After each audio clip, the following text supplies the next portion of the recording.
Bonjour bien-aimés. J'aimerais partager quelques pensées avec vous autour d'un passage qui nous parle de la foi. La foi qui est accompagnée de détermination. Vous voyez, une foi pas simplement qui consiste à croire et ne pas agir en conséquence, mais d'avoir une foi qui nous fait bouger, une foi qui nous fait agir, une foi qui est finalement comme le moteur de nos actions et de nos décisions.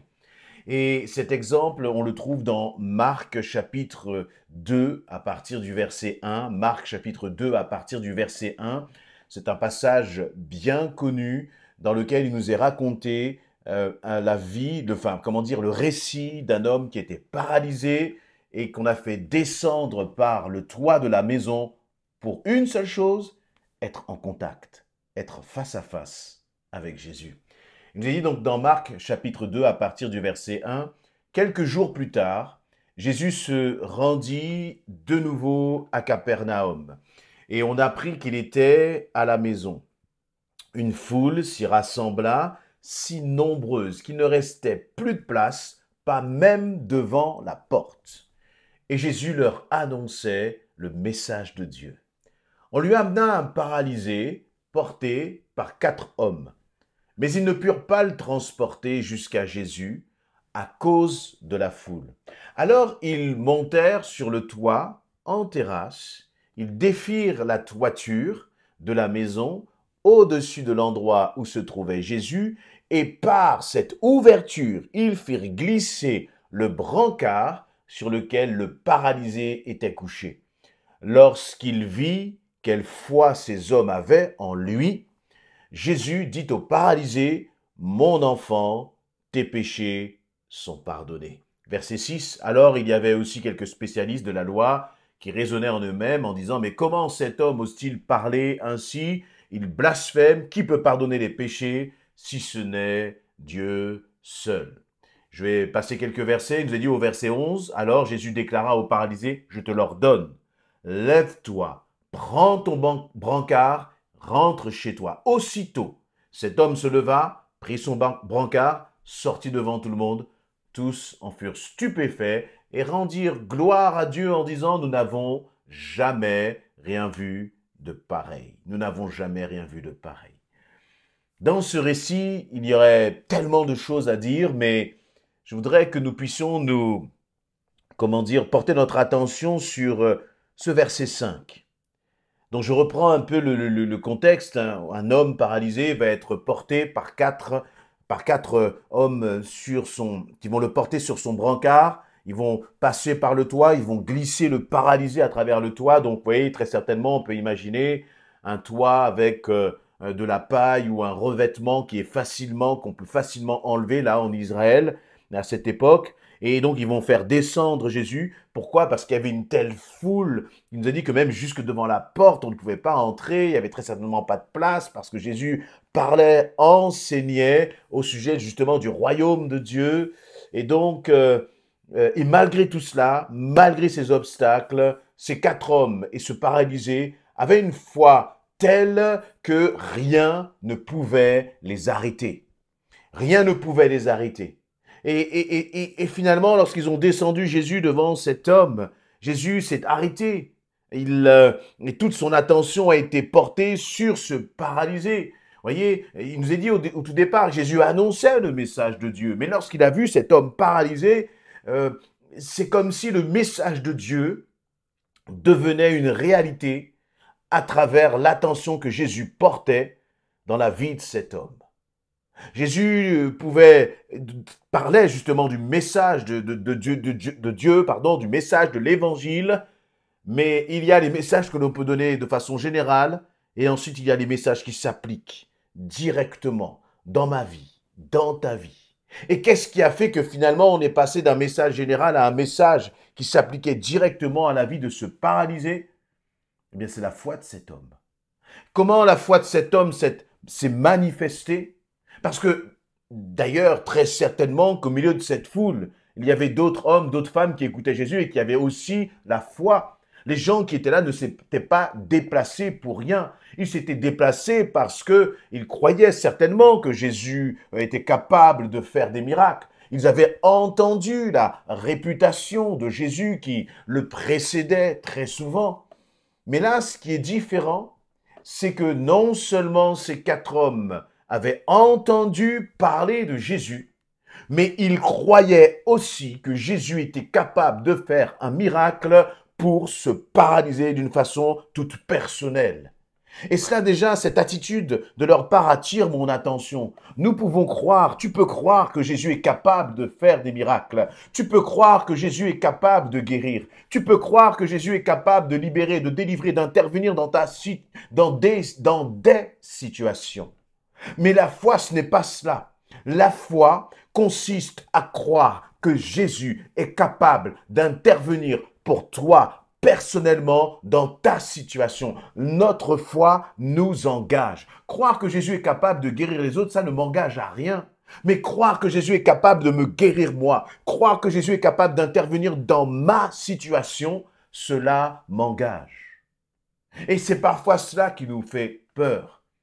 Nous croyons que Dieu est capable d'agir pour les autres. Et de toute façon, s'il n'a pas agi pour l'autre, ce n'est pas grave. Ça ne nous engage à rien.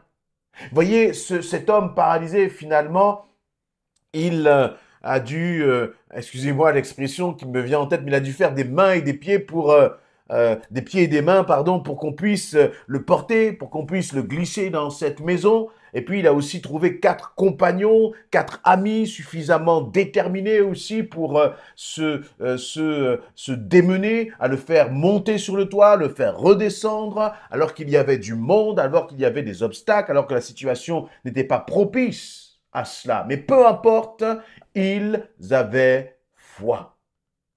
Et une foi personnelle, encore une fois. Et la foi que Jésus attend de toi et de moi, c'est cette foi qui nous est personnelle, cette foi aussi qui nous engage, cette foi qui va nous faire agir et poser des actes pour vraiment manifester notre foi. Ce que je veux dire par là, c'est que ce paralytique avait beau croire, il aurait pu croire de loin, il aurait pu rester peut-être dans sa maison ou sur le bord de la route en disant « je crois ». Mais il n'a pas fait que cela, mais comment dire, sa foi a activé une action. C'est-à-dire qu'il s'est dit, je crois, et donc il faut absolument, par tous les moyens, que j'arrive devant Jésus. Un paralytique, quelqu'un qui ne marche pas, il a trouvé le moyen de marcher. Même si ce n'est pas par ses propres moyens qu'il a pu marcher, il a pu convaincre les 4 amis de le porter sur le toit. Il a dû avoir de la détermination, un sens, j'allais dire, de la persuasion. Mais une fois, vous voyez, on sent que rien ne l'arrête.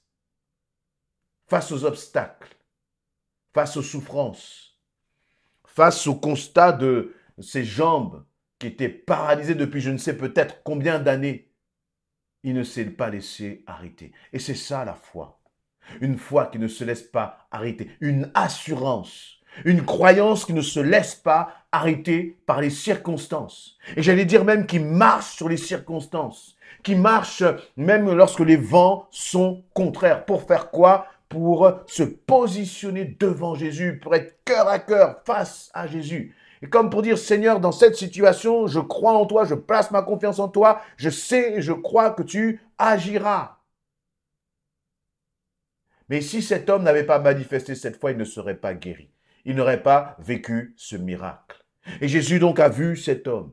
Et Jésus veut, et il a dit dans le verset 5, lorsque Jésus vit quelle foi ces hommes avaient en lui. Vous remarquez une chose, ce n'est pas que Jésus s'est comme apitoyé sur le sort de se paralyser. Ce n'est pas comme si Jésus avait été pris d'une émotion, mais cela peut arriver, je ne dis pas que ça n'arrive jamais, mais là, en tout cas, dans cette situation précise, il nous est dit que Jésus a vu la foi de ces hommes, que ces hommes avaient en lui. Jésus a vu la foi que ces hommes avaient en lui. Il a vu la foi de ces 4 hommes-là qui ont porté Jésus. Et c'est cette foi-là qui a interpellé le cœur de Jésus. C'est cette foi-là qui a touché le cœur de Jésus. Et lorsque j'ai vu ce verset, je me suis demandé, mais est-ce que moi, Eddie, j'ai une foi qui est capable de toucher le cœur de Jésus? Une foi qui est déterminée?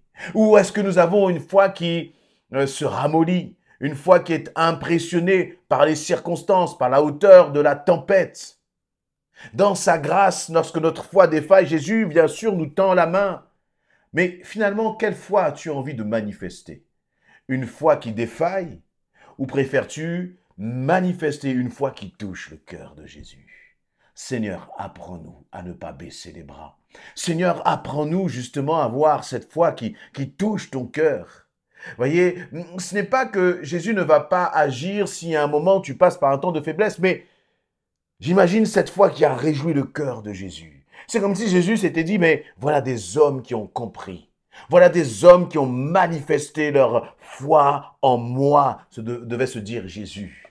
Et ça nous rappelle la foi de ce centurion, de ce chef de soldats romains qui lui aussi avait demandé à Jésus de venir pour opérer une guérison dans sa maison. Et puis finalement, il avait envoyé des hommes pour chercher Jésus, et puis Jésus allait venir, et il a dit à ces hommes, mais non, dites-lui qu'il n'a pas besoin de venir, parce que de là où il est, il peut parler, et la chose va s'accomplir. Et Jésus a dit, terminé, bien sûr, la guérison s'est opérée à distance. Et Jésus a dit, mais qu'une telle foi, il n'avait jamais vu une telle foi en Israël. La foi de cet homme avait impressionné Jésus. Ô Seigneur, fais ce que ma foi dans l'épreuve puisse toucher ton cœur.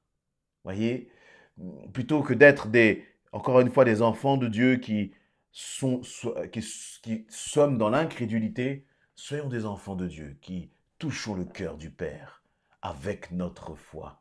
Et d'ailleurs, c'est intéressant parce que tout de suite, Jésus a dit, « Mon enfant, tes péchés sont pardonnés » au verset 5. Il n'a pas parlé de la guérison. Jésus s'est tourné vers le paralytique, il ne lui a pas dit, « Lève-toi et marche ». Non, il a dit, d'abord, il a été à l'essentiel, il a été ce qui est de plus important. Pourquoi c'est plus important que les péchés soient pardonnés? Parce qu'on peut être guéri, on peut être rétabli dans sa situation financière. Dieu peut opérer un miracle dans ton couple, oui, mais ce n'est pas ce miracle-là qui est le plus important. Le miracle le plus important, c'est ton salut, parce que ça, c'est pour l'éternité. Et Jésus a directement été à ce qui était important. Et parce qu'il était touché par la foi de ces hommes, il a dit au paralytique, mon enfant, tes péchés te sont pardonnés. Et c'est qu'ensuite, quelques versets plus tard, que Jésus va lui dire, lève-toi, prends ton brancard et marche. Marche.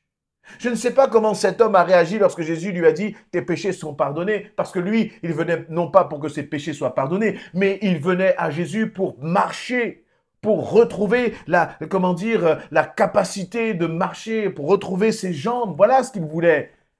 Et ce n'est pas ce que tout de suite Jésus lui a donné. Et c'est intéressant de voir aussi que parfois nous prions notre Seigneur, parfois nous avons foi. Mais si tu as foi, je crois que Jésus te donnera au-delà de ce que tu demandes ou de ce que tu penses. Parce que lui seul sait ce qui est le meilleur pour nous.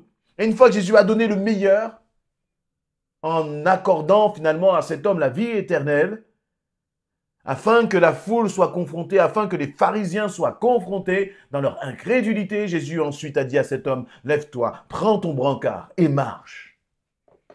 Et je crois que le Seigneur va agir dans ta vie.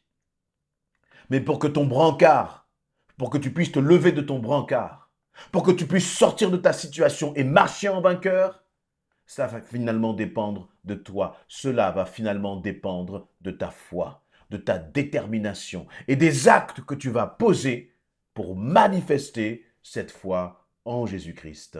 Amen.